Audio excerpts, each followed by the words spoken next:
नमस्कार. आज आपण भारतीय राज्यघटनेने दिलेल्या मूलभूत हक्कांवर बोलणार आहोत. हो, नमस्कार.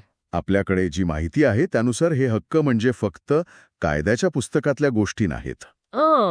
नाही, अजिबात नाही.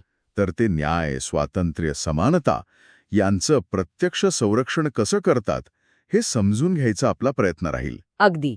चला तर मग या माहितीत जरा खोलवर जाऊया आणि बघूया या हक्कांचं आपल्या आयुष्यात आणि लोकशाहीत नक्की काय स्थान आहे. नक्कीच. हे हक्क म्हणजे कसं सांगू, केवळ कायदेशीर तरतुदी नाहीत, तर ते भारतीय नागरिक म्हणून आपल्या अस्तित्वाची, आपल्या सन्मानाची आधारशिला आहेत. आधारशिला. घटनेने दिलेली ही सर्वात मोठी हमी आहे असं म्हणायला हरकत नाही. आणि काय आहे ना, यांच्यामुळेच नागरिकांना शासनाच्या किंवा इतर कुणाच्याही मनमानी कारभारापासून संरक्षण मिळतं. बरोबर. सुरुवात करूया समानतेच्या हक्काने. अनुच्छेद 14 ते 18. हो. म्हणजे कायद्यापुढे सगळे समान आणि धर्म, वंश, जात, लिंग किंवा जन्मस्थान यावरून भेदभाव नाही. हे तर स्पष्ट आहे, पण याचा व्यवहारातला अर्थ खूप मोठा आहे. म्हणजे फक्त भेदभाव न करणे एवढंच नाही. अच्छा. तर सार्वजनिक ठिकाणी सगळ्यांना प्रवेश, सरकारी नोकऱ्यांमध्ये समान संधी, हे सगळं अपेक्षित आहे यात. अर्थात समाजातील दुर्बल घटकांसाठी काही विशेष तरतुदी करायलाही परवानगी आहे. म्हणजे ते समानतेच्या विरोधात जात नाही. नाही, उलट ते समानतेला अधिक अर्थपूर्ण करतं. हे सामाजिक न्यायाच्या दिशेने एक महत्वाचं पाऊल आहे खरं तर. समजलं. आणि मग येतो स्वातंत्र्याचा हक्क, अनुच्छेद 19 ते 22. हो. यात तर बरंच काही आहे. विचार स्वातंत्र्य, अभिव्यक्ती स्वातंत्र्य, एकत्र जमणं, संघटना बनवणं, फिरण्याचं स्वातंत्र्य, कुठेही राहण्याचं स्वातंत्र्य. अगदी. हे तर लोकशाहीचं काय म्हणू, स्पंदनच म्हटलं पाहिजे. अगदी खरंय. आणि यातलं विशेषतः विचार आणि अभिव्यक्ती स्वातंत्र्य हे फक्त बोलण्यापुरतं नाहीये.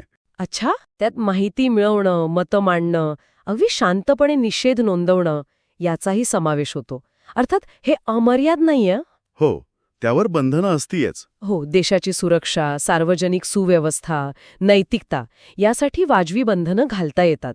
पण यामुळेच नागरिक आणि सरकार यांच्यात एक संवाद शक्य होतो.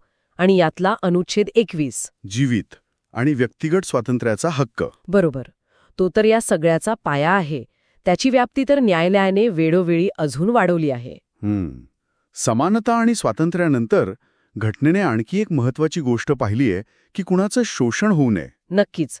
शोषणाविरुद्धचा हक्क, अनुच्छेद 23 आणि 24. मानवी तस्करी, वेठबिगारी, बालमजुरी यावर बंदी हे किती महत्वाचं आहे. निश्चितच.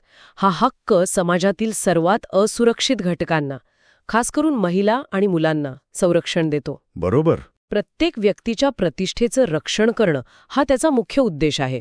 म्हणजे कुठल्याही माणसाला वस्तू म्हणून वागवू नये किंवा त्याच्या गरजेचा गैरफायदा घेऊ नये. हे खूप महत्वाचं आहे.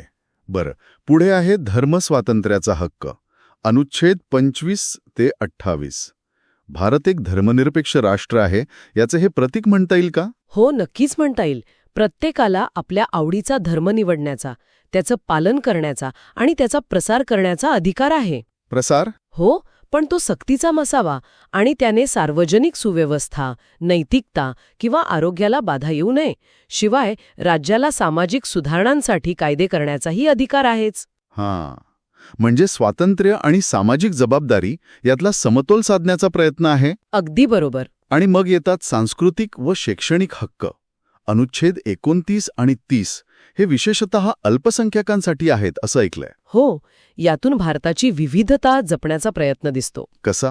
हो, आपल्यासारख्या प्रचंड विविधता असलेल्या देशात अल्पसंख्यक गटांना त्यांची भाषा, लिपी, संस्कृती जपायला मिळणं खूप महत्वाचं आहे. त्यांना स्वतःच्या शिक्षण संस्था स्थापन करून चालवण्याचाही अधिकार आहे. अच्छा, यामुळे सगळ्यांना सुरक्षित वाटतं असेल. हो, आणि सन्मानितही. राष्ट्रीय प्रवाहात सहभागी होताना त्यांना एक सुरक्षितता मिळते.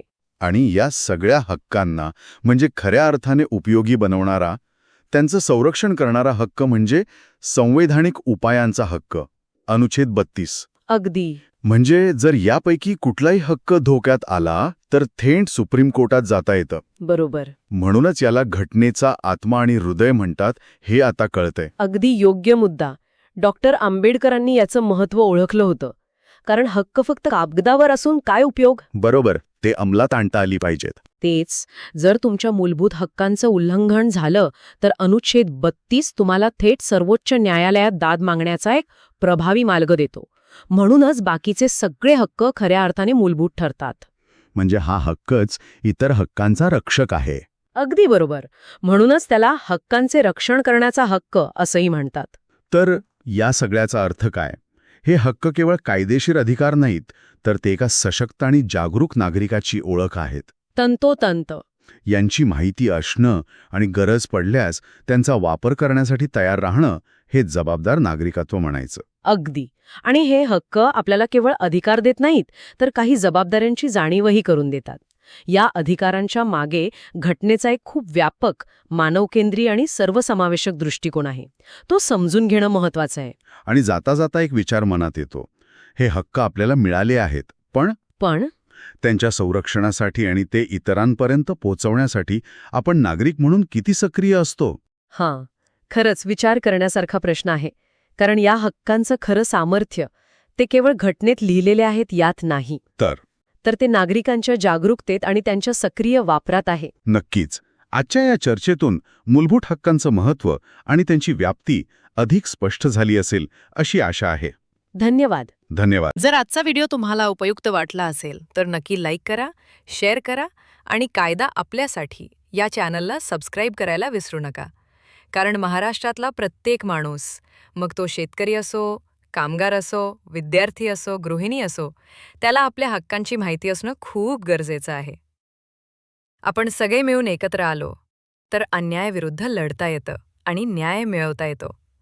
कायदा सगळ्यांसाठी आहे, फक्त त्याचा उपयोग कसा करायचा हे समजणं गरजेचं आहे. चला तर, ही माहिती जास्तीत जास्त लोकांपर्यंत पोहोचवूयात, आपल्या महाराष्ट्रातल्या बांधवांपर्यंत. पुन्हा भेटूयात नवीन कायदेशीर माहिती आणि हक्कांसोबत. तोपर्यंत लक्षात ठेवा, माझा हक्क, माझं रक्षण, कायदा आपल्यासाठी. जय हिंद, जय महाराष्ट्र.